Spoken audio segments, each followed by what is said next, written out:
Welcome to Changing Higher Ed, a podcast dedicated to helping higher education leaders improve their institutions. With your host, Dr. Drumm McNaughton, CEO of The Change Leader, a consultancy that helps higher ed leaders holistically transform their institutions. Learn more at changinghighered.com. And now, here's your host, Drumm McNaughton. Thank you, David. Welcome, listeners, and welcome to our annual end-of-the-year review where we take a look back at 2025. It's been one heck of a year. And guess who I've got to co-host with me? My regular Washington Update guest, Tom Netting. Tom, welcome back to the show. Drumm, it's good to be back. Kind of hard to believe it's the end of the year already. No kidding. I mean, I think I woke up 2 days ago and it was just turning to be 2025, and now we're about to hit 2026. Amen. But you know what? You had a heck of a 2025. I'm going to start calling you Nostradamus, and I might be asking you to come to Vegas with me after your predictions and what came true in 2025.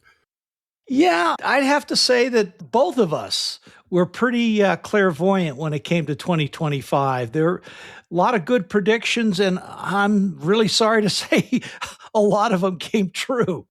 To be honest with you, I think you batted 1,000. I looked back over our discussions from a year ago. You hit the fact that HEA was not going to come through on its own, but come through with reconciliation. You nailed the fact that short-term Pell would be included there. You talked specifically about reorganization of the Department of Education, and you even went so far as to say, department will stand, but reorganization, and the actual direct quote, I think that there will be some movement in terms of the responsibilities and roles, especially as it relates to higher education and to the accrediting bodies. You nailed that. Accreditation still continues to be one of the top issues of the day. Student loan repayment, you talked about the concerns around that and the need for continued focus on college costs. Certainly, we see that coming through. And last but certainly not least, you also talked specifically about the issues around focus on outcomes and on institutional accountability. Everything from DEI, you wrap that in there, as well as other aspects of the changes in what the presidents of colleges and universities were going to need to be focused on, and the fact that they were going to need to meet more often throughout the course of 2025. Like I said, I think you hit it out of the park. Well, thank you. It was, as I said before, I'm really sorry that I did because I have to think back to a podcast that I did with Gordon Gee 5 years ago. And he said, COVID is accelerated needing changes in higher ed by a decade or more. And he was absolutely right. Gordon's another one of those who's very clairvoyant, Absolutely. Really has his finger on the pulse of higher ed. We have, for a while now, needed significant changes in higher ed. There's a saying in India, Shiva dancing. There's three entities in India, Brahma, Vishnu, and Shiva. Brahma, the creator, Vishnu, the preserver, and Shiva, the destroyer. Before you can have any kind of significant change, you have to destroy going into that. And when I step back and take a look at things, that's where we are right now.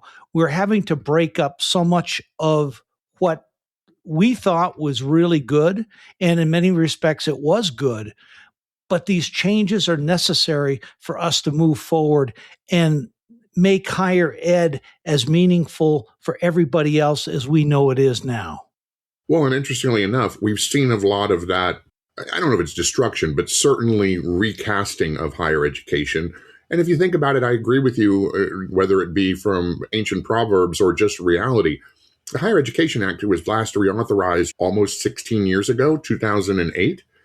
Reauthorization started in 1965.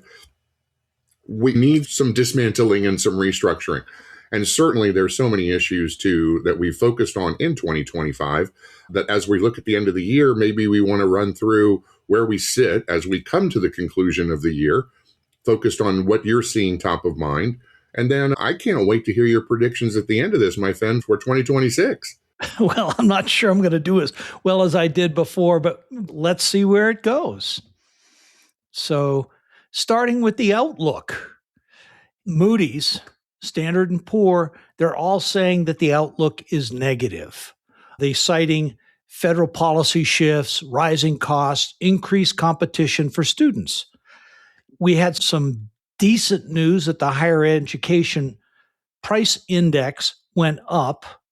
It went up a little bit more than inflation. The bad news with that, it was the third worst since 2008. So the costs are going up. Their expenses are growing faster than revenue.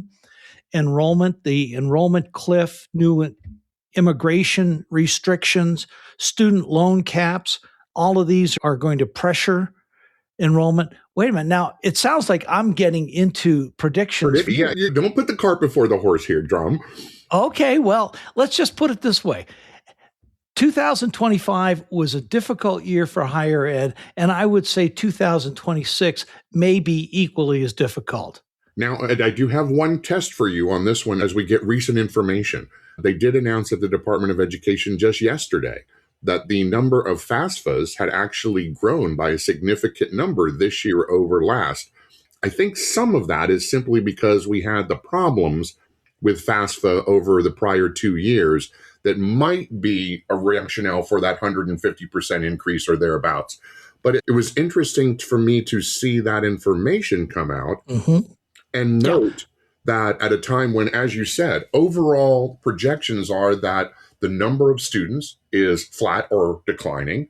There are certainly all the challenges you brought forward, but we've also got an economy that, based on what just happened with the interest rates, that we might also potentially see a reduction in student loan interest rates. That would be a very good thing to have that decrease in the interest rate. But there's a flip side to the FAFSA numbers growing. And that flip side is a negative, saying that there are more students out there that need assistance than there were in the past. So I don't think you can look at the FAFSA numbers just in the bubble of the last 2 years, 3 years since the FAFSA application was revised based on what was Alexander. What was the senator's name? Lamar Alexander. Lamar Alexander, what he had wanted to do with this. I think you have to go back to previous, maybe even pre-COVID, before you see that and look at those numbers. No, to be sure. And again, FAFSA simplification had its benefits, but it also had its drawbacks in terms of the implementation and the like. And it was hard to take all of that and reconstitute it for any administration.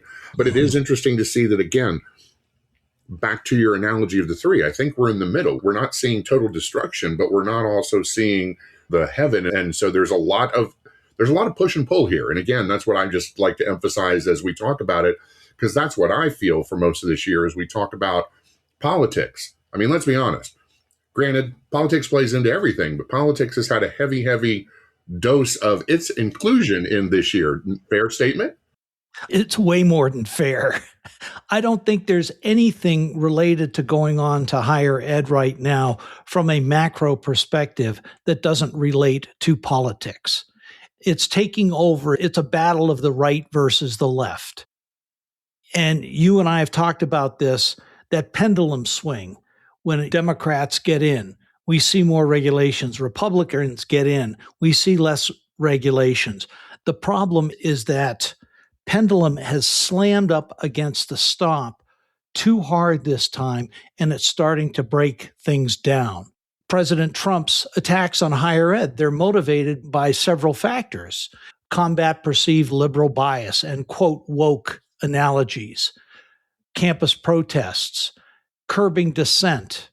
And we'll talk about this more, but using research funding and other federal funding as leverage to force universities to be in alignment with the right's political agenda. I mean, those are all very, in my opinion, very dangerous things.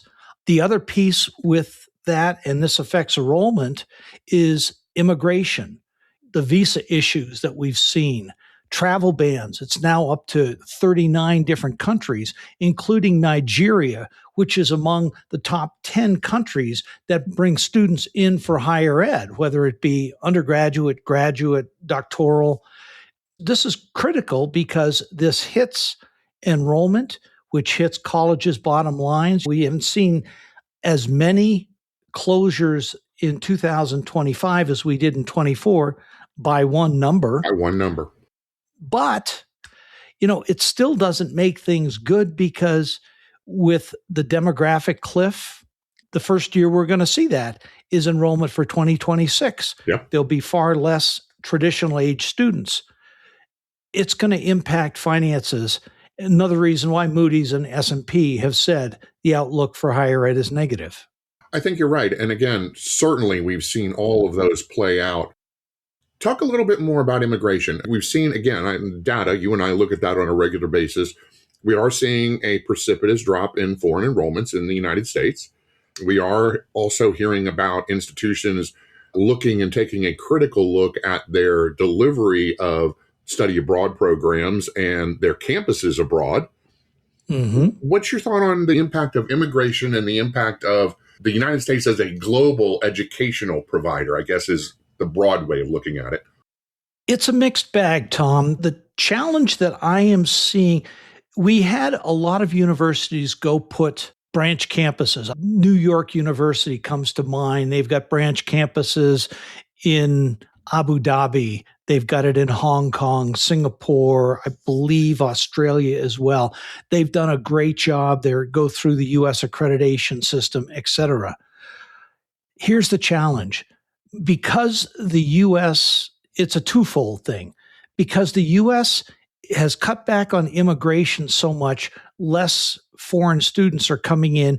It hits the U.S. enrollment. It hits the pocketbook, et cetera. Then on the other side, you've got, actually there's three pieces. You've got the research piece as well. Right. And many scholars come over here to do research. The visas, that's impacting that as well. But on the other side of the coin, you've got China, you've got other countries as well whose institutions are moving up significantly in the Times Higher Ed rankings. I mean, still Harvard, Caltech, Princeton are way up there, Cambridge. You've got all of these universities that are up there, but you're seeing China starting to go up and up. So people are saying, I don't need to go to the U.S. anymore. I can get a high quality education that's recognized globally overseas. It costs them less.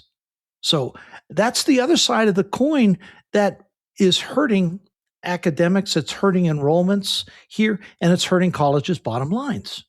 And it's at a time when our structure, our higher education structure, is being significantly questioned. Fair academic freedom, the way in which delivery is being done, the accountability measures, and so much more are all in flux yet again, the word I choose to use, here in our nation and in our, what certainly my daily life looks at.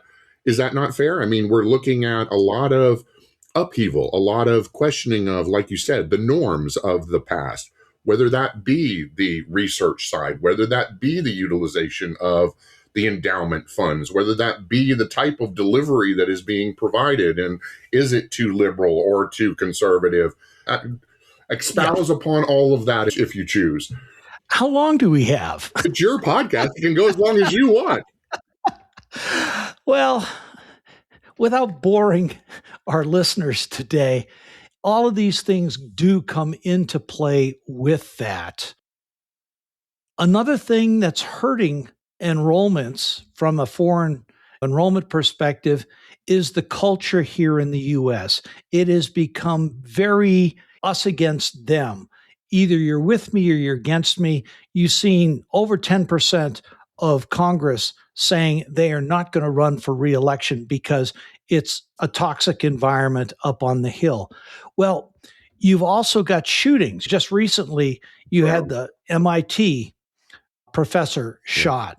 You had someone shot. I'm sorry, I forgot the university just recently. Well, you had Brown University. University, that's what it was. And that's not the only thing. People view the U.S. differently than they used to before. It was always the land of opportunity. Now it still has that opportunity if, in fact, you meet the demographics of what other folks want to see. Some folks want to see, not everyone, but what other folks want to see. And if you don't meet them, should you be afraid for your own life and safety? Many folks coming from overseas, that is exactly how they feel. You see that in tourism, but you also see that in foreign enrollment in U.S. institutions. It's sad to say, but that's the truth of the matter. And it rolls into discussions like the anti-Semitism and the Palestinian discussions. It rolls into a number of those various things.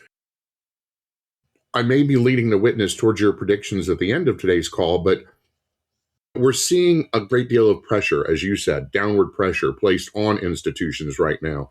The hammer has certainly come down on the focus on traditional education, their roles, their responsibilities, and the like. Care to talk a little bit about that? And I assume you'll have something on that potentially in your predictions. I'm going to lead you that direction if not. Oh, absolutely. We'll have predictions on that. In many respects, we as the university institution, we are trying to figure out who we are. For too long, we have been very insular. It's learning is important, etc. We are the experts. Higher ed, if you go back to the California experiment with Clark Kerr, higher ed is the public good. Is it still important? Employers say so. The recent AAC&U survey of what employers want said that higher ed is doing a good job. That's not what you hear in the news, but the employers are saying that. They want to see civics. They want to see the public good, but they also want to see workforce development. They want to see it be cost effective. We hear a lot about ROI for higher ed. And I think the ROI conversation has gone way too far, but students can't be going to school. If you want to study something, great. But how is it going to help you going forward to make a living, become a better citizen, etc.? The stats are out there. The college education, you will end up earning 3 times the amount that you would with a baccalaureate degree than you would with just a high school degree. We've certainly proven, again, whether it was through the negotiations from prior administrations, literally back and forth over the last 2 decades on gainful employment and the like, but most recently in One Big Beautiful Bill Act, now law, the assessment of earnings in relation to cost and borrowing is now part of the lexicon that I don't think is ever going to go away, Drumm. And that, along with other outcomes, certainly, as you noted, are things that I think that we're going to see be a part of that new paradigm or that new structure going forward.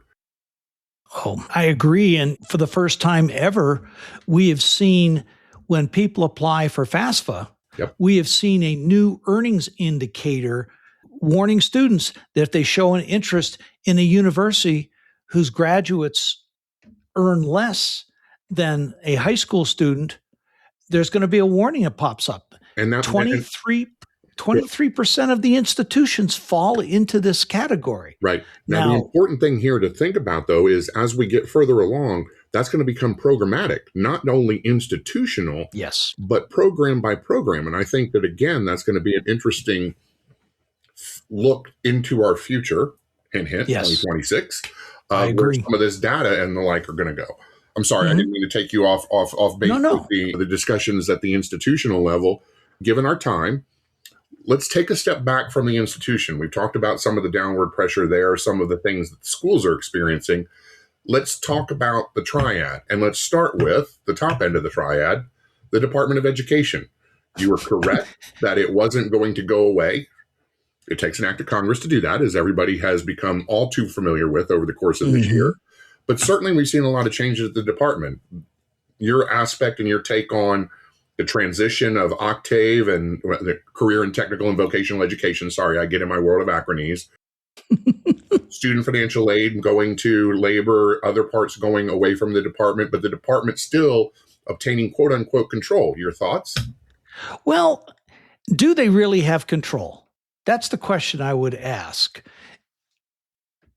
You just had the department request a bunch of people come back. I believe it was an OCR to handle all of the complaints. They riffed too many people, and now they have huge backlog of complaints. And the courts came into play in that as well, because the Supreme Court and others made that determination, and other courts at the appellate level. Yeah. We're seeing two pieces with this. Actually, three. We're seeing the outsourcing of programs to other departments. To me, it doesn't, in some ways, does it make sense? Maybe. In some cases it does. But you've got people taking over these programs who don't know anything about higher ed, which is really problematic, because just take student loans, for example. They want to outsource that, or they have outsourced that to Treasury or labor. You know that better than I. They've done away, the OB3 did away with many of the student loan type programs. That's going to impact enrollment. So Trump, on the campaign, he vowed to, and I'm quoting, fire the radical left accreditors who have allowed our colleges to become dominated by Marxist maniacs and lunatics. To me, that is almost a declaration of war on higher ed. Now, well, certainly on the accreditation wing of the triad, and you gave me the perfect segue. You talked about the department and the administration side. We've got two other parts of that triangle. Accreditation you just led into, so talk about accreditation. Yeah. Well, before we get to that, we'll go with one of those bridges between the department and the accreditors, Go for it. NASICI, which the National Advisory Committee on Institutional Quality and Integrity. It's a mouthful, isn't it? It is a mouthful. NASICI just rolls off the tongue so much easier. NASICI is supposed to meet 3 times a year. They didn't meet in the summer. The speculation was to get those people who were appointed by President Biden off of NASICI so that the department, through President Trump, would be able to appoint 6. There's 18 people total. 6 appointed by Democrats, 6 appointed by Republicans, and 6 by the department. The last meeting was on Tuesday, and everyone was expecting huge fireworks. Well, they didn't get them.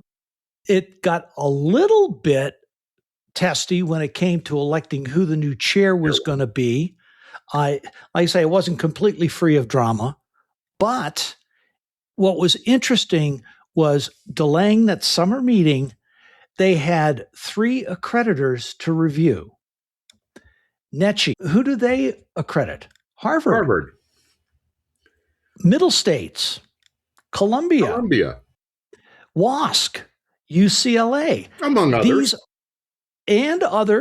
These are 3 institutions that are in or have been in the crosshairs of the Trump administration, using the anti-Semitism hammer. And we'll talk a little bit about hammers in a bit, because they're bringing every hammer that I could potentially think of. So we're looking at that, and Nicholas Kent is vowed to make significant changes to accreditation process to look at outcomes. Frankly, I would say go for it. That's really important. You need to be looking at outcomes, but you also need to be looking at processes as well, because the processes go for the outcomes. Does it require a university, or should it require a university to spend a full year getting ready for an accreditation visit? Absolutely not. But something has to be done to simplify it, to look at outcomes, and to look at processes to make sure you're going to get the right outcomes. But hold on, let me add one more thing to that before we get away from it, though. But we also have to understand the fact that accreditation and the process of acquiring accreditation is not a wind sprint either. The president has put forward the notion of attempting to change accrediting agencies every 3 to 4 years. That's the normal length of an accreditation process. And while you're right, it may not take a short period of time or a long period of time to complete the self-study and the like, to go through accreditation, and especially initial accreditation, is not a overnight process either. It takes years to go through, especially when we're talking about these changes. So how all of that plays into the future, again, hint towards 2026, is again, I think, something that is going to be very interesting. Oh, absolutely. And there are new accreditors that are starting to pop up. Absolutely. You've got the Commission for Public Higher Education, which really is a joint venture between the Florida system, South Carolina, North Carolina, Georgia, Tennessee, and Texas. They're looking at things in a different way. In some ways, I think it's very good. In other ways, is accreditation going to become a rubber stamp if you're part of this triad? What I'm seeing coming out of this is some good stuff. We'll have to wait and see. The other one, which has me somewhat concerned, is the National Association for Academic Excellence. This is kind of a rebirth of ACICS. The Accrediting Council for Independent Colleges and Schools has a lot of the same folks on there. This one is a little bit concerning. New America had a really good piece talking about the new accreditors that are coming up, if anybody's interested in reading that. But these new accreditors are spouting up. The Commission for Public Higher Ed came because many southern states, North Carolina and Florida, voted to make their states' institutions change accreditors each year. This was in a reaction to SACS, COC, when Belle Whelan was there. I know Belle personally, great person. Be that it as may, SACS was the only one who did not have any kind of DEI standard as part of their accreditation standards. All the rest of the accreditors have followed suit. They have taken the DEI away based on the interpretations of the law in the Supreme Court decision recently. But the accreditors are having to change, and I think, again, for the good, so that accreditation doesn't become a 1-year, 2-year thing. Now, making a colleges change accreditors every cycle, to me, is ridiculous. But, sometimes that's what has to happen to make things change. Well, I was alluding to exactly that as they look to do things that are potentially positive and bring about change, and change is not always a bad thing. Well, there's an initial fear of change, let's be honest. Mm-hmm. Wayne's World. Sorry, I went to a weird place on that one. What is fear of change? Anyway, sorry, I digress. The reality is change does bring, it's a disruptor, and it does bring about good things with it as well. But you need to be fully informed. And the notion of changing accreditors on a frequent basis is not a fully informed decision-making process, I would submit. I agree. And the last piece of the triad we haven't talked about is the attorneys general. Well, the states. Had to make the same statement. It's broader than just the attorneys general, because keep in mind, you have your state boards of education and others who are major influencers in that process. Absolutely.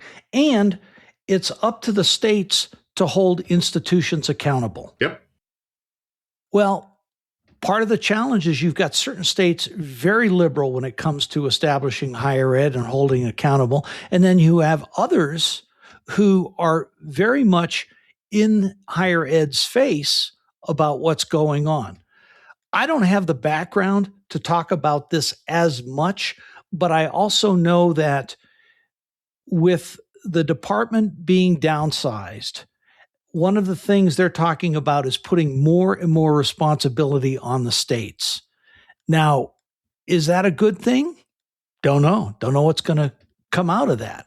But it's going to certainly add expenses to the states, more cost, higher taxes possibly. I mean, all of these great ideas, states' rights, let's push it down to the states, whatnot.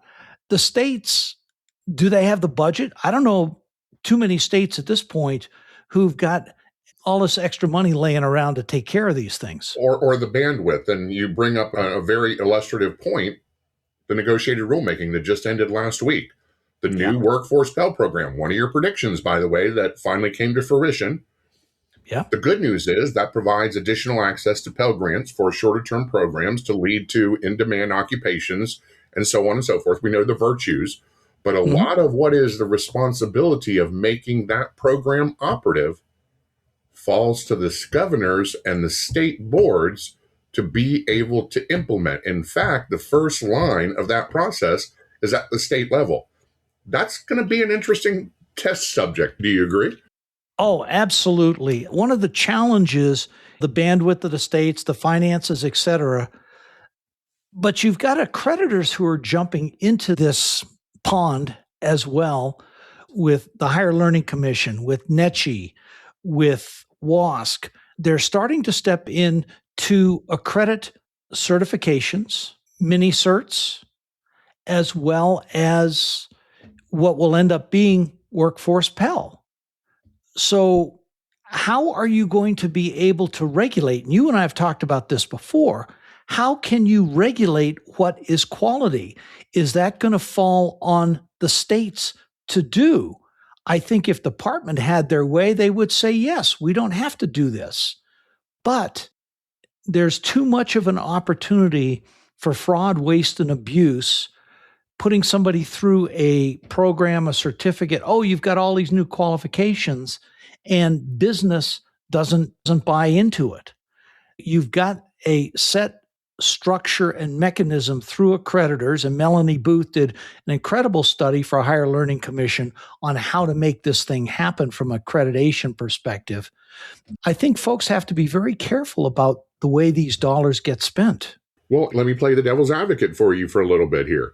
Oh, please. WIOA, the Department of Labor, apprenticeship programs, all of these shorter term, direct to employment type programs are being elevated in the public eye. And certainly as you look at things like workforce Pell, which again, WIOA, a lot of the criteria for WIOA are the same guardrails, understandably so to a certain degree, that are part of the short-term Pell program. You're seeing the financing, you're seeing a number of the discussions, at least under the current administration, and I would submit to you even under the prior administration, that recognize the continuum of higher education and seem to be pulling from a lower level, meaning certificate and diplomas, forward into associates, baccalaureates, masters, and graduate programs. Yeah, I would agree with that. But the question becomes, how easy is it going to be to trick the system to say, yes, we will educate you, we will put you through the certificate program or whatever you call it, and then you come out the other end and you're not employable? Well, see, now you're coming back to the earnings again. So it's interesting because these things do overlap, is what I was just trying to tease out of this. Yeah. And the fact that it does look like outcomes that are still part of this process going forward. Earnings, and I know I'm watching the clock with you. I know that I'm on the other side of this, so I'm trying to keep the time, but I also think these are important things for your listenership to hear. Oh, absolutely. And don't worry about time. Last year we did over an hour, and of course I bored everyone halfway through. They missed all my great predictions. So we'll see. That's why we started with those at the beginning of this one. No, I hope they stick around because, again, there's a lot more to go through here. Just summing that up from my side, and then your ability to respond. I do think that, again, this is back to the change. This is back to, we haven't seen this kind of upheaval, consternation.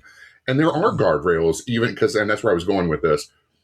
Short-term Pell. We learned from the abuses of the last time short-term Pell. There are people like you and I think, and others hopefully in your listenership, that have been around this enough to know that it was bastardized and abused before.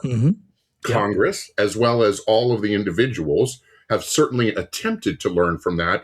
The term used here in D.C. is guardrails. There have been a lot of guardrails put up.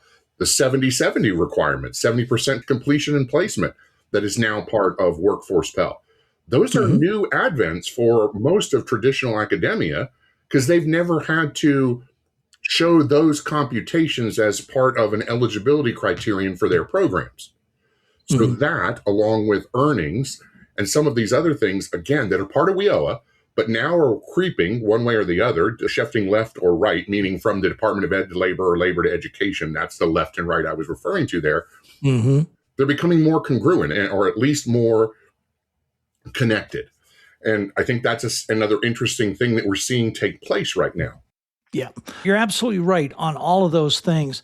I am a kind of a let's wait and see Correct. type of thing because the ingenuity of some people to be able to trick the system, especially with an AI, and this is not a segue to go into AI, by the way, but the ability to trick the system is amazing. So I think we have to be careful with that. I want to cycle back to one piece with this.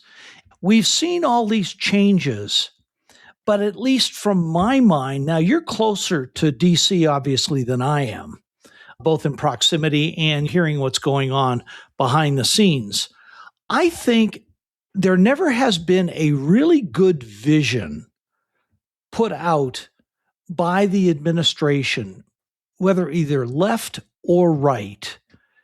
I don't think there's been a good vision of what higher ed should be done and the reason for these changes. Now, that could be because I'm not on the inside, et cetera, but we're seeing all these huge changes and they're not being tied to anything other than we need to train our workforce better.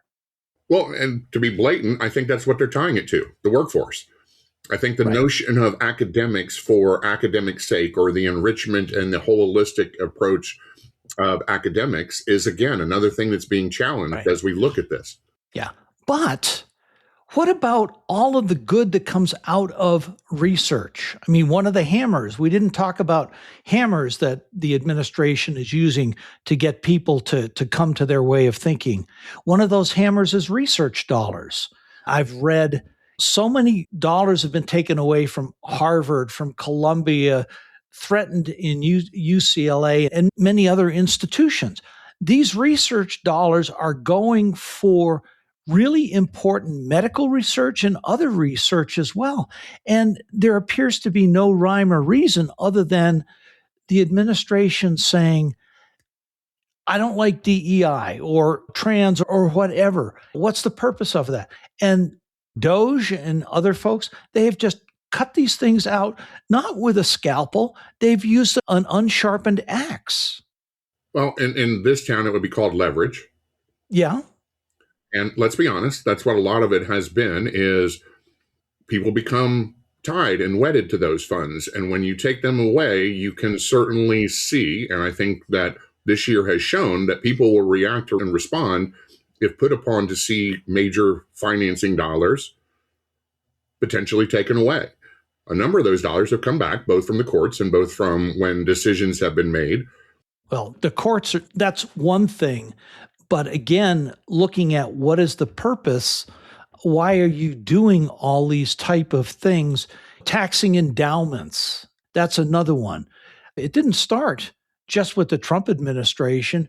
It started the House calling the university presidents in to testify. I mean, they brought an academic perspective to what was tantamount to a firing squad, accusing presidents of plagiarism. These are all hammers that they're using to try and get folks to move.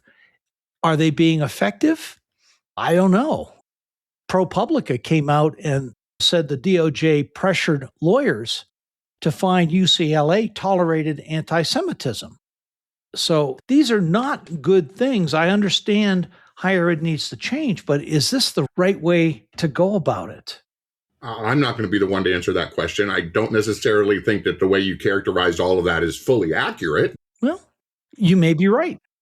These people have responsibilities for what they do as well. And I will tell you, it's interesting that for the first time, traditional academia now finds itself, and this is a rabbit hole I'm not sure I want to go down, but this is the first time that traditional academia in a long time has found itself on the hot seat. There are other sectors of the higher education community that have always been called into task for issues that they will agree or disagree were justified. I agree with that. Just like what you just said, Drumm, there are some that believe that all of what you just talked about in that hammer are fully justified.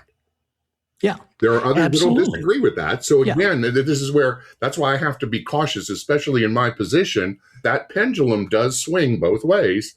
And we are in a very unique dynamic right now because a lot of what is being experienced by traditional academia are things that others have been put upon or feel that they've been put upon for much longer periods of time, justified or not. I can agree with Exactly what you said. Now, there's fallout with all this. Students, 74% of college-bound students say their perception of a school's political stance on issues influences their decisions to enroll. The funding cuts. The Chronicle came out and said they estimate a $1 billion impact to the economy because of the funding cuts. We've seen an uptick in violence on campus. Yeah. There's a lot of fallout. Why do we need a sledgehammer? I agree with you. And again, back to full, violent agreement is the term that I've heard people use recently on some things. Yeah. I'm in violent agreement with you that unfortunately, and this comes back to something you and I have talked about at length, the polarization, the word you've heard me use with you behind the scenes on more times than probably either you or I care to count. Yeah. We have reached a polarization where, unfortunately, as you and I talked about for over an hour recently, the ability to meet in the middle and have thoughtful discussion seems to be less and less attainable in this day and age than it was certainly in the past. Well, in some ways, it comes down to a respect for others' opinions and really a respect for humanity. Just because I have one opinion and you have another, and we disagree and disagree very strongly, doesn't mean that I hate you. Unfortunately, that's what it's coming down to, is if in fact you're on the left and you hate somebody who's on the right because they're on the right, you don't know a thing about them, and vice versa. The right hates the left. The name calling, woke, all of these things. Come on, folks. When you take away all of the outside, you take away the skin, whatever color it is, we're all the same blood and guts in the middle. And interestingly enough, education has also always been something that shouldn't be partisan. Exactly. The quality of and the delivery of education for the betterment of all students is something that, should be for everybody. It should be. It should be. And I think one of the reasons why the employers in the AAC&U recent study came out and said civic education is critically important. How do you have discussions with people whose opinion you don't agree with? We saw that phenomenon around the Thanksgiving table back 8 years ago when Trump had been elected the first time. People loved him, they hated him, and it just got worse and worse. We can't do this. At higher ed, we have to be able to look at both sides, be able to debate both sides. I read something recently in the Chronicle. We all have our roles. The faculty senate is supposed to help out or give their input on multiple areas. Typically, it comes down to the faculty. When the president comes into university, the faculty unload on him. And then afterwards they go, gosh, I hope I wasn't too hard on you. I'm just playing a role. It says, no, you're not playing a role. You have to realize that the person across from you has feelings, has thoughts. They may be different than what you think, but they're just as important a person as you are. Their opinions are just as important. Figure out a way to work them out. And that's what you and I both hope is where we're headed as we go into the continuation of this dynamic time frame. Yeah. Let's talk about some of the things that bring that dynamic. And again, you talked about the wait and see perspective. Mm-hmm. A lot of changes just took place in the One Big Beautiful Bill law. Oh, yes. There's a lot of wait and see that we're going to have to see with how that all works itself through the system. True? Absolutely. We're starting to see that workforce Pell. That was a really good thing. The accreditation piece, that's going to be coming up. Don't know what that's going to end up being, but I think that's also very important. And you're going to have, hopefully, the right people at the table to discuss these type of things. My biggest concern is if it doesn't come to consensus and the department just publishes what they want to. That's a concern. Well, thus far, all of the recent negotiations have resulted in consensus. The individuals that are at the negotiating table and the prior negotiations have worked to consensus.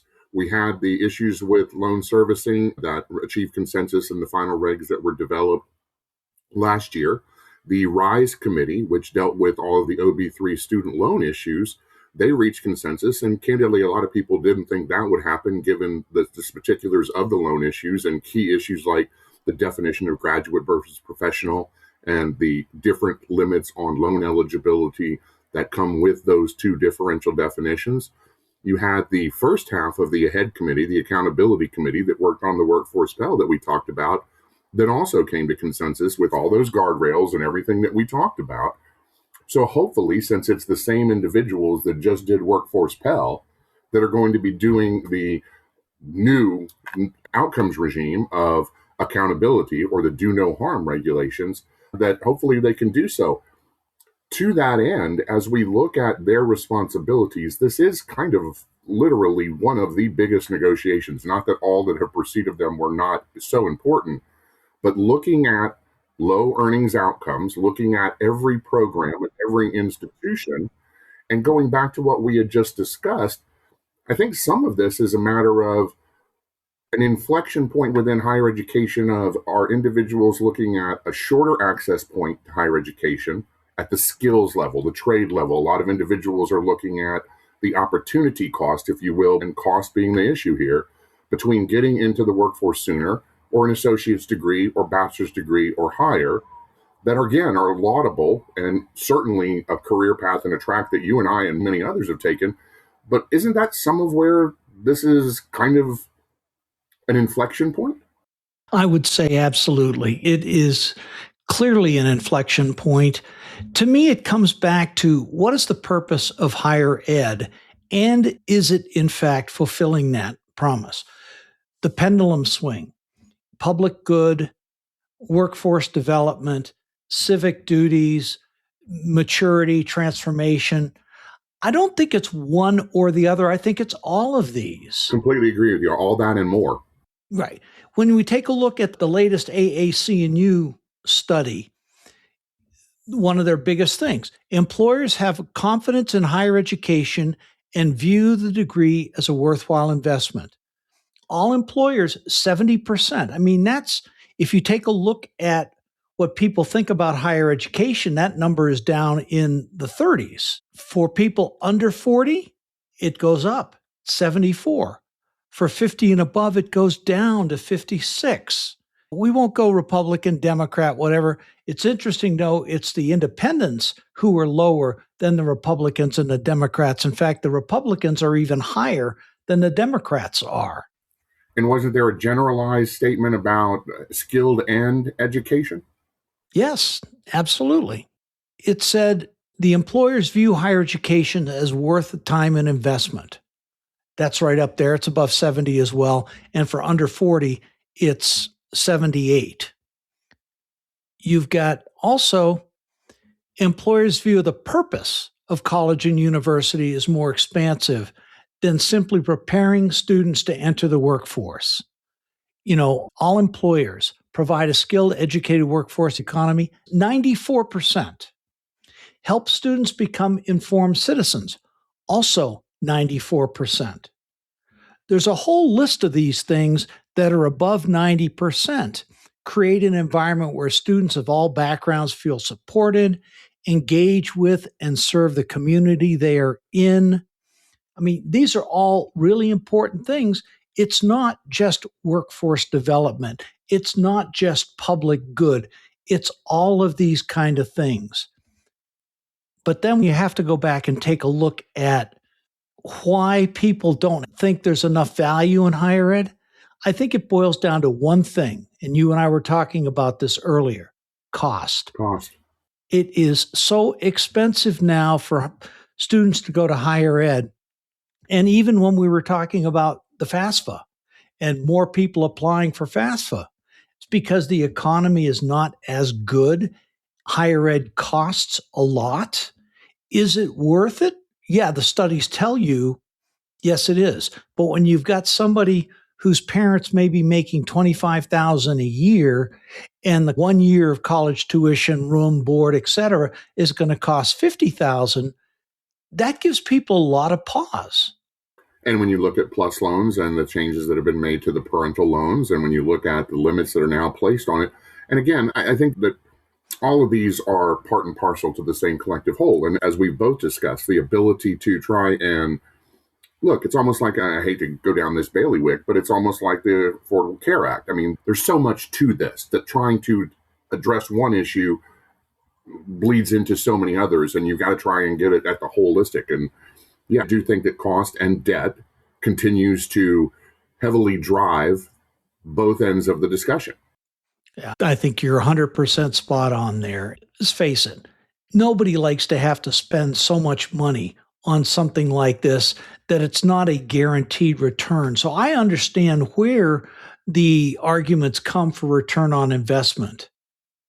And that's, again, coming full circle, the FSA form and looking at, quote unquote, the opportunity cost, or again, looking at the college scorecard and earnings in relation to the debt and earnings in relationship to the cost, tuition fees and other things. Again, they're trying different avenues to get there. What's the right answer? Again, I still think is yet to be uncovered.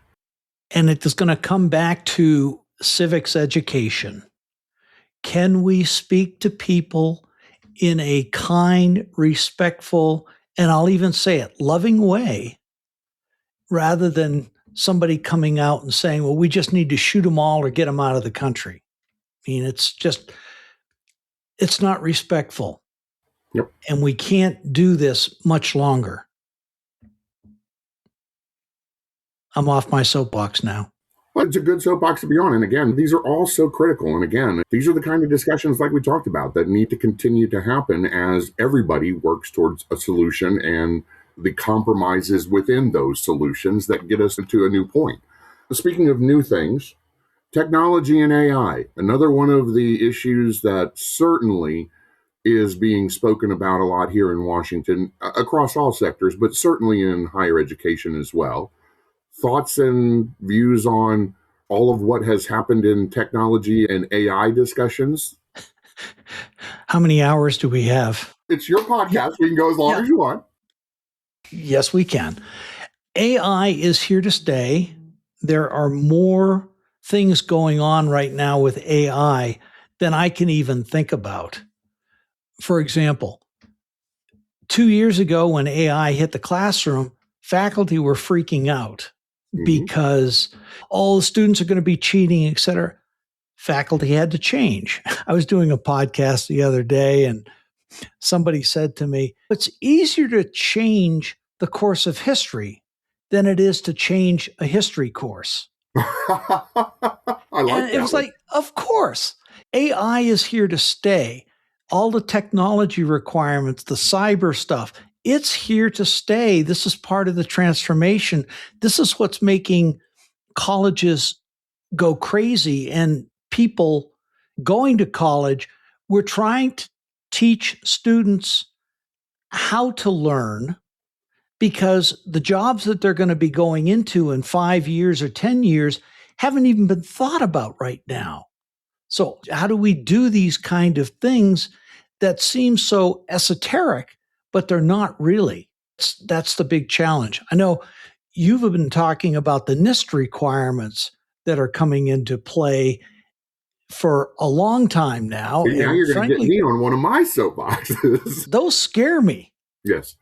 Well, and in a way they should. The reality is that the NIST 800, National Institute of Science and Technology, lest we forget our acronym world, is and has been a law on the books in the finance world literally since 2012, 2016, and was going to be implemented, as I've shared with your listening audience before, by the Department of Education and all other agencies just before the pandemic hit. Gramm-Leach-Bliley Act is what the responsibility of all institutions of higher education are right now in terms of technology compliance. NIST 800-171 is that on steroids. And the ability to implement that is going to take some modification at the institutional level. And I don't think everybody is quite prepared for it yet. As we've talked about before, and I'll get off the stump speech real quick, the institutions, and in particular your presidents and others, really need to pay as much attention to how NIST and the platforms for your IT and the compliance for that need to be part of your discussions of future planning, just as much as enrollments and the delivery of financial aid and the other support services and structures at any institution. So thus ended that particular soapbox that you allowed me to go on. Yes. Thus ended the lesson. Thank you, Sean Connery. So there's a couple of other points that we really need to touch on today. Enrollment. We've talked about enrollment a bit. The stat from Inside Higher Ed, stat of the day, 3.6%. That's the rate of inflation for colleges in the 2025 fiscal year, according to new data. Cost is obviously affecting things. The cost colleges pay has risen higher than the cost that consumers pay. I thought that was very interesting. And faculty salaries have gone up at the highest rate in decades, 4.3. But the challenge is they were down low for a long period of time. So it's just making up. It's just like the inflation from earlier in Biden's administration. The prices were held down during COVID. They couldn't sell things. And then as soon as COVID was over, it went through the roof. So how do you see that, again, in the context of those are the data for this year? How do you then compare that with student debt, college cost, the push and pull of interest rates that, as we talked about at the start of this discussion, Standards and Poor and the economy and where things stand there? Again, peel back the layers for us. Give us your thoughts on this. Student debt is at 1.8 trillion. You've got massive changes to the student loan, quote, industry with OB3. They're going to hit every institution. And the thing that scares me is some lawmakers are trying to make the institutions and the departments trying to make institutions responsible for student default when it may or may not be the institution's fault. So there's some major challenges coming on with this. Again, it boils down to cost. We've got to do something about costs of higher ed. We have to help people to be able to make their debt payments. There's been a long period of time, even since COVID, where students haven't had to make payments. Now they are. And 65% payers are in delinquency or default. That's not good. And as we look at that in that $1.7 trillion portfolio, and right now 65 to 7% of them in delinquency, when delinquency leads to default, as you so aptly stated, yeah, it's going to be a challenge to, as you also noted, and as individuals at the department, including Nicholas Kent that we talked about earlier, and others have noted that if you were in a 4-year degree and you started just before COVID, you could be 9 to 10 years having had your loans and had completing your education and not have yet had to actually start repayment. So again, one of the issues around student debt, to your point about institutions, bringing this full circle, is it is my hope that everybody recognizes that it's going to take time and putting potential compliance issues on institutions for restarting and repriming the engine, if you will, need to be phased in almost like the default rates I would submit were back when they were established after the 1989 Omnibus Budget Reconciliation Act. If you'll recall, default rates, which came about in reconciliation, not HEA, started at 40%, dropped to 35, 30, and then 25%, the threshold we now have, over a period of years, because they recognized it was going to take time for the institutions and the collection process to catch up. I would submit now, as we reprime the engine, that we need to transition as well away from a 25% threshold, because right now there are many institutions with the rates that exceed the 1-year cap of 40%. And as we just talked about, with 67% of the portfolio in default or delinquency, how in the heck are you going to expect the institutions to be able to turn that proverbial ocean liner on a dime? Pardon the mixed metaphors. I love your mixed metaphors. It also comes down to, why are we spending so much money on education? It really comes down to that. It's important. Here's a pipe dream for you. Finland, their undergraduate degree. I actually know where you're going here, but go with it. Go with it. Yeah. I'm smiling. I hope people can see the smile through the podcast. Yeah. Finland, their undergraduate degrees are free. Norway, people, if they're put out of jobs, laid off or whatnot, the government comes in and trains them for a new job. It doesn't give them, well, we'll help you with your resume or whatever. No, it trains them for the new technology. To me, that is the purpose of education. It's the purpose of the Department of Labor, is to help people through these type of things. We shouldn't have to be paying $80,000 a year for an education, but that's where we are. Amen. So, last topic, mergers and closures. See cost. Yeah, see cost. I think that's probably the thing. For the show notes on this episode, there needs to be an asterisk after every sentence. And down at the bottom, see cost. See cost. We've had a lot of closures. You know, there were actually more in 2024 than there were in 2025, 16 to 15. But, you know, it's going to continue to come back to cost. Student demographic cliff, enrollment costs, public perceptions. Just in the last week, DePaul lays off more than 100 of their staff, 8% of its full and part-time staff. Martin terminates staff. The main flagship cuts their budgets. It's not just limited to higher ed, it's also hitting ed tech as well. Mm-hmm. You've got institutions who they're having to cut back programs. So what happens?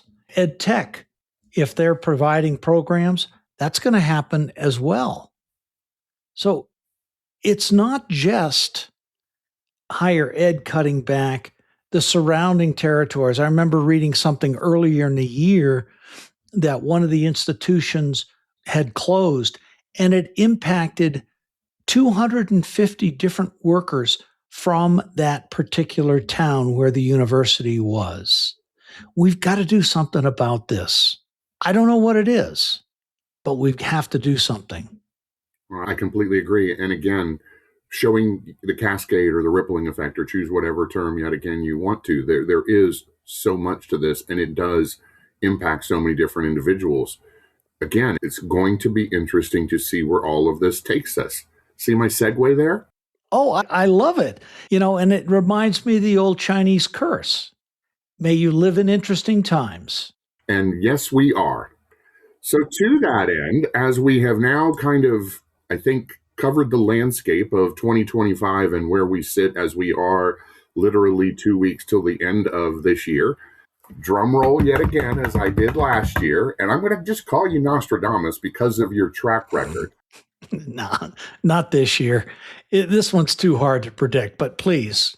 Understood. But again, you said the same thing last year. And yes, while some of this is low-hanging fruit in terms of projecting, as we just went through, some of the issues, where they are going to come out, again, as you have noted throughout the course of this presentation, nobody's fully sure of. But let's do a rundown of 2026 on some of the major things we've covered, and at least your forecast of where they may end up. And you can hedge. Play both sides against the middle on some of these. I'll give you some deference and latitude because it's such a hard year. I appreciate that. You're very kind, sir. I try. So ask me a question. All right. Start with one of the ones that is omnipresent, the Department of Education. We know that there are portions of it that are moving to other entities, as we've talked about. Will the Department of Education still exist at the end of 2026?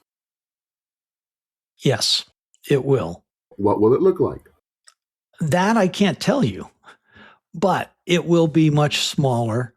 I think they're going to find that certain things lend themselves to moving to other departments and others don't. For example, In Colorado, the governor there wants to merge higher education and labor departments. It's not a bad idea. There are certain things, OCR, which I don't see being able to move out. I don't see moving accreditation out of the department. Nasicki will be there. In what form, I'm not sure. But I do see some things being moved out. And instead of it being a, quote, pilot program or a test program, it'll become permanent. The question becomes, in 2029, when we get a new administration in there, will it revert back? I don't know. I can't predict what my meal is going to be in 2 days from now, let alone what's going to go on in the department. Let me ask the follow-up logical questions twofold. Will student loans still be in the Department of Education, or will those be marshaled out? And the second part of that question is, if they are, will it be to the private sector or to Treasury? The answer to your first question is yes. They are going to leave the department. Whether it's privatized or not, that I don't know. My bet is yes, unless you get certain senators who tend to lean a little bit more liberally, raising a huge stink. Which brings me to the last question on the department, and then we'll move on to other issues. We all know that it takes an act of Congress to ultimately eliminate the Department of Education. Yes or no, will Congress look to eliminate the Department of Education through legislation? They will look to, but I don't think they'll be able to do it. This is not something that I think can or should be done via reconciliation.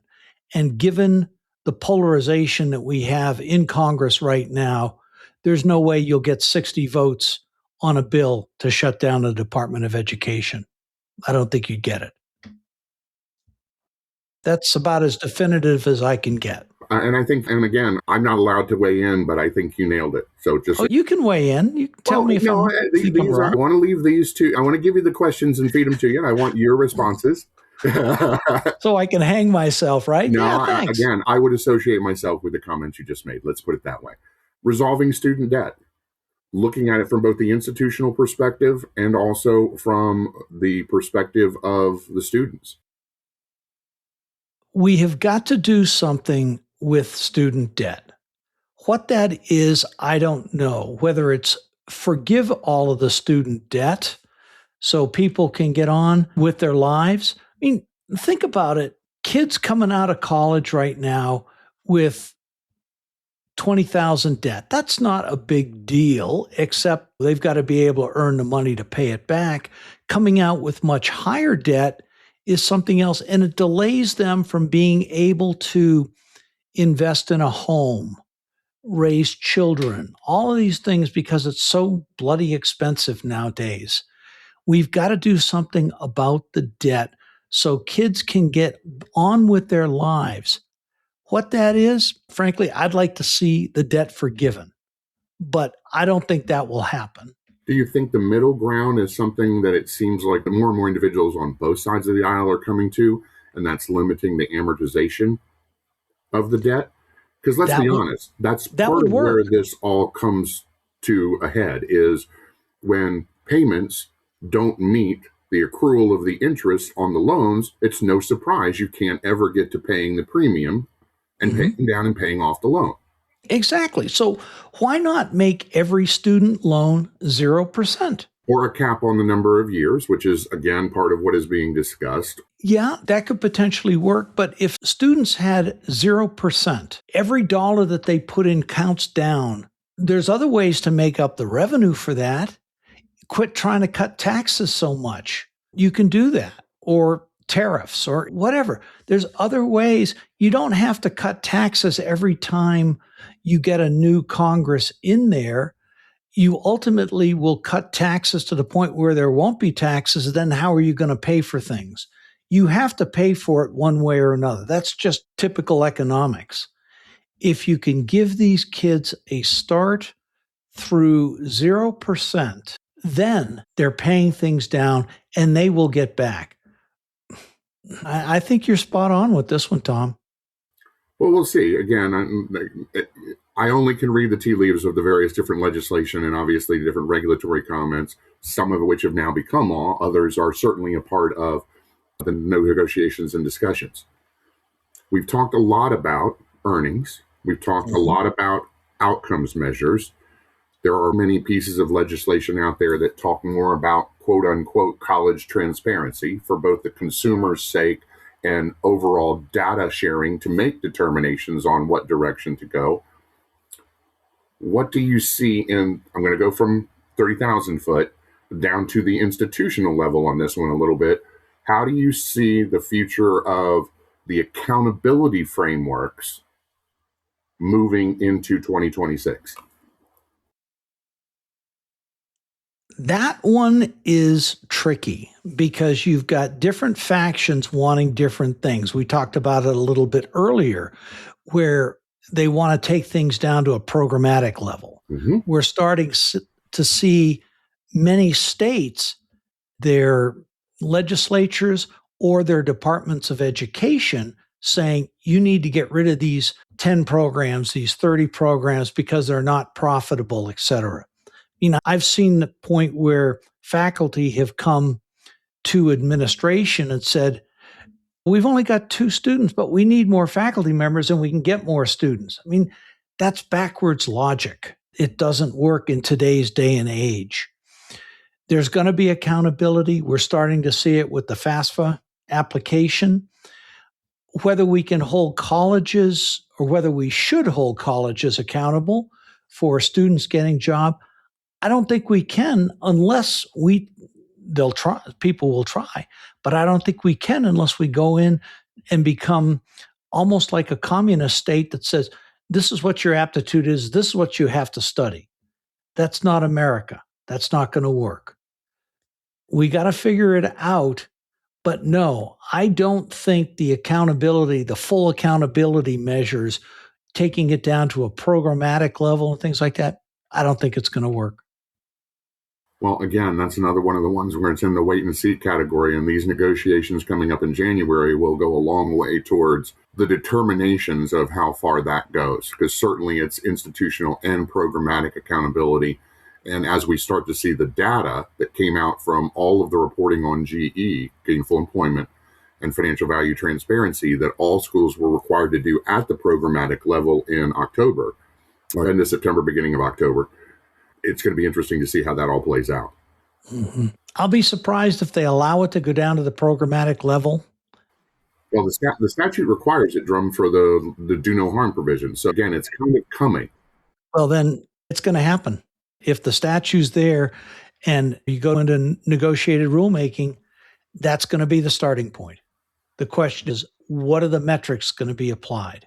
And the devil of the details, which count. And that's where, again, seeing how this plays out is part of that discussion. Yeah. That's one question that'll go against my 100%. I don't, again, 1,000%. Yet to be determined, because it could very well be that over time, and a year is a long period of time, even though we just talked about how quick 2025 went by. Really? We could also see as the data starts to come out, because again, let's be honest, data will drive the ultimate decisions on a lot of these as well.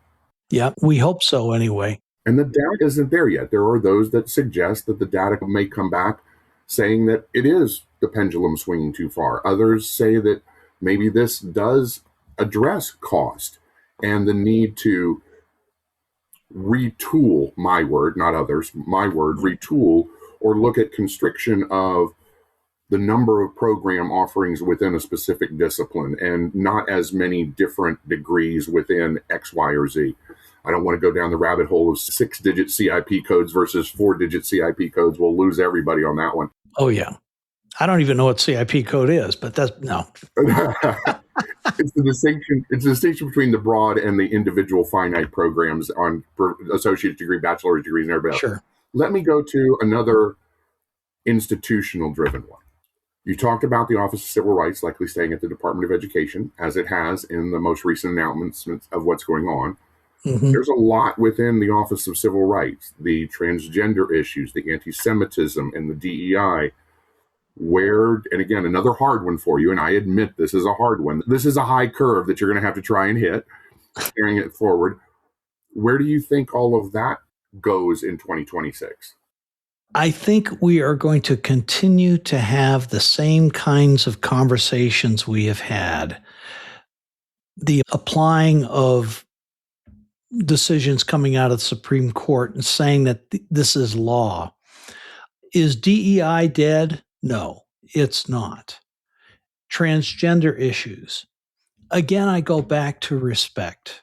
Mm-hmm. It's like we are all individuals. We are given the Constitution, given certain inalienable rights, etc. We also have the independence of thought to be able to say, or should say, this is not my lifestyle, but this is what you want to do for yourself. Great. Why should we be legislating this kind of thing? To me, that's not right. Having said that, as long as DEI is an issue, and it will continue to be an issue for another couple of years, we are going to continue to see movement along those lines. Just like the government has used anti-Semitism as a hammer. They've also used DEI as a hammer. Something just came out in the news that Trump wants to take funding away from any hospital who does gender transformation. It's like, so you're going to potentially kill, and I use the term very deliberately, you're going to kill patients because one hospital says we are going to continue to do this. That, to me, seems extreme. So the hammer will continue throughout 2026 is what I'm hearing you say. Yes, I think so, unfortunately. Okay, higher education in general. Will we see a large number of closures in 2026 vis-a-vis 2024 to 2025 and only a difference of one? I think we will continue to see, from a numbers perspective, I don't think we're going to see a huge escalation. I think we will see some. I think where we're going to start seeing things is more in the mergers area.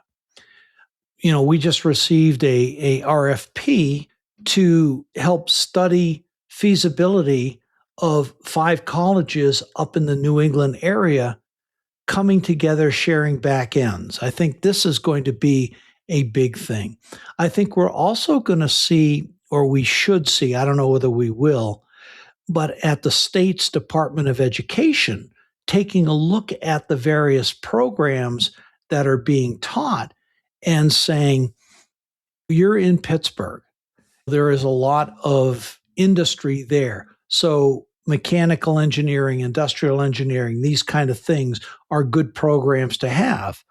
Now, maybe in Philadelphia, there are other programs. So instead of having all the programs at all the universities, they start figuring out which ones are the best places to have those universities. I think that's going to help with preventing closures.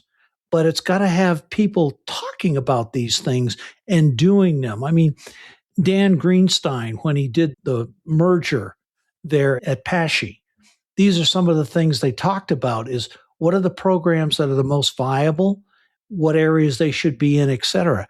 I think this needs to be done more in other states just besides Pennsylvania.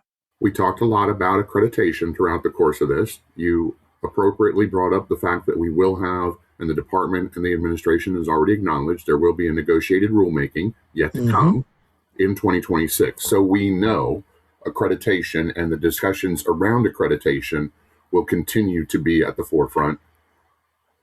What is your perception of where accreditation lands, if it even lands in 2026? So, 2-part question yet again. Will there be a resolution to accreditation? Because we've talked about all the different layers of new advent of additional accreditors coming in, changes in the accreditation process, changes in the structure of should institutions have to go and seek accreditation every 3 to 5 to 7 years? The answer to that is hell no, but sorry. Editorial comment there. But, we've got a lot going on with an accreditation. What do you think is what we'll see in terms of the movement? And will there be an end game by the end of 2026? There will not be an end game by the end of 2026. It'll probably be 27 or 28. But I think there's going to be a simplification of the process. I think the regulations will change having to do this. Will there be new accreditors pop up? I think more than likely there will be, especially with the makeup of NASICI as it is right now. Does it make sense for institutions to have to spend 2 years, a year to 2 years, to get ready for an accreditation visit? Absolutely not. It just adds to the bureaucracy. So we've got to find a way to make it simpler. The department has delegated to the accreditors the determination as to whether an institution has the quality to award federal financial aid, Title IV, this type of thing. I don't know if that's going to stay there or not. It wouldn't surprise me if that power got taken back to the department or a different department within the executive branch to look at that. They're going to have to, I think, my guess is you've got the independent accreditors, which are established by statute. I think I've got that statute versus regulations. The HEA came in, said that.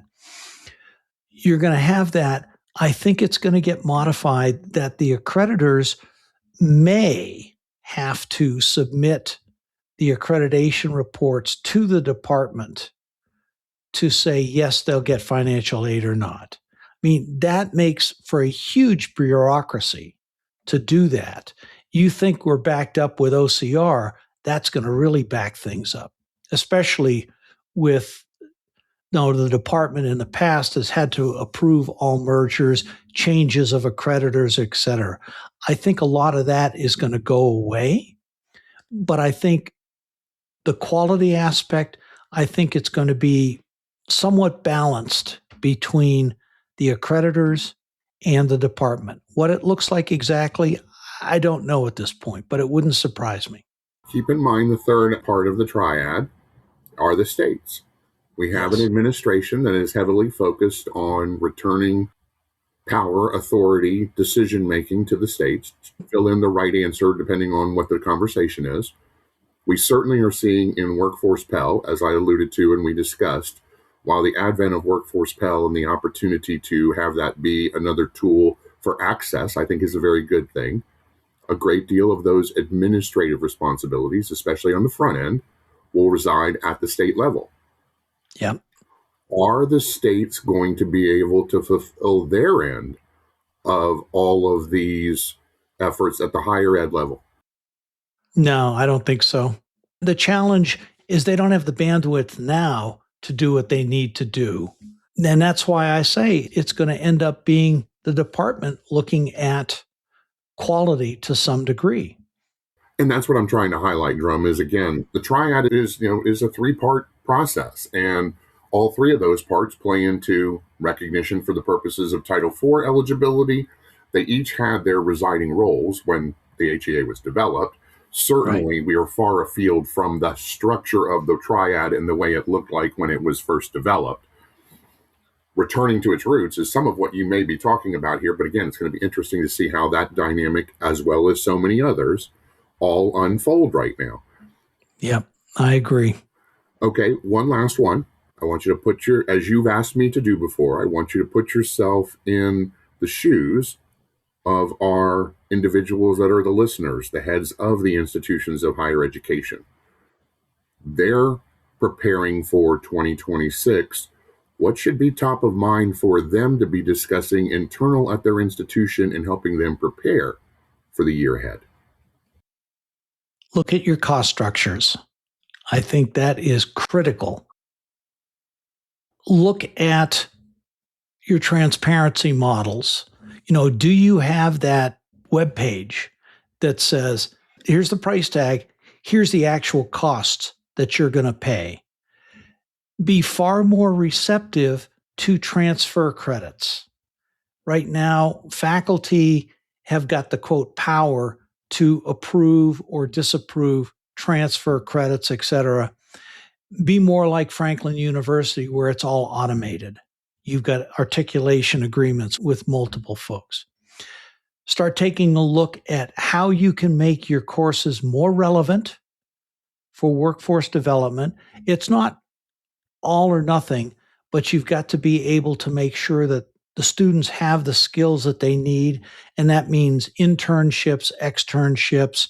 Paul Quinn College has got an incredible model where students are actually working, freshmen and sophomore are working for the college in roles for reduced tuition, and then juniors or seniors are working for their partners outside of the university, Southwest Airlines being one of those, to where the reduced tuition comes in. That's one way of limiting the costs, not only to yourselves, but for the students as well. You're also giving them great experience with that. If it comes down to one thing, it's got to be, you've got to keep your students first and foremost in mind. Higher ed is a public good, and part of that public good is preparing the folks who are entrusting their future to you, preparing them to live productive lives. Note, I didn't say getting that first job. That's part of it, but it's productive lives, teaching them those intangible skills like working in teams, like being able to analyze data, make decisions, critical thinking, and yes, the civics portion of it, how to disagree civilly with someone. Doesn't mean you take away their free speech rights. We've all got those. But you've got to be thinking first and foremost, what is the best thing for your students? And with that, I am off my soapbox. And an excellent way to end. I think that's the perfect last word. Well, I want to thank you, Tom. You've put me more on the hot seat this year, I think, than you've done any other year. I appreciate it. I appreciate all that you bring to higher ed. You're right there on the front lines with all the policymakers at the department, the Senate, the House, all of those things. I don't think people realize how involved you are in that. But for those of us who are out here on the front lines, thank you so much for all you do. Much appreciated for the kind words. And I know I put you on the hot seat, but it was for a purpose. This is the most dynamic time. Drumm, as you said, I've been doing this it's all I've known. I've been doing this for over 35 years now. And this is an inflection point that is different than anything we've ever seen before. Yep. And it's conversations like this that hopefully help to further the discussions around that coming together to find the right solutions across all of the spectrum. Absolutely. Thank you for allowing me to be a part of it. Thank you for being willing to be part of it. Until next time, my friend. Take care. You too. Thanks for listening today, and a special thank you to my co-host, Tom Netting. Tom, thanks again for doing this with me. It's always a pleasure, my friend, and I look forward to the next time you're back on the program with the Washington Update. To my team, Tamara Taylor and David White, thank you, folks. I couldn't do all this without you. You make this podcast what it truly is, a really great listening experience for everybody. So thank you. And to you, my listeners, thanks again for another great year of giving podcasts to you. I've thoroughly enjoyed our time together, and I look forward to 2026. Changing Higher Ed is a production of The Change Leader, a consultancy committed to transforming higher ed institutions. Find more information about this topic, along with show notes on this episode at changinghighered.com. If you've enjoyed this podcast, please subscribe to the show, and we would also value your honest rating and review. Email any questions, comments, or recommendations for topics or guests to podcast@changinghighered.com. Changing Higher Ed is produced and hosted by Dr. Drumm McNaughton, post-production by David L. White.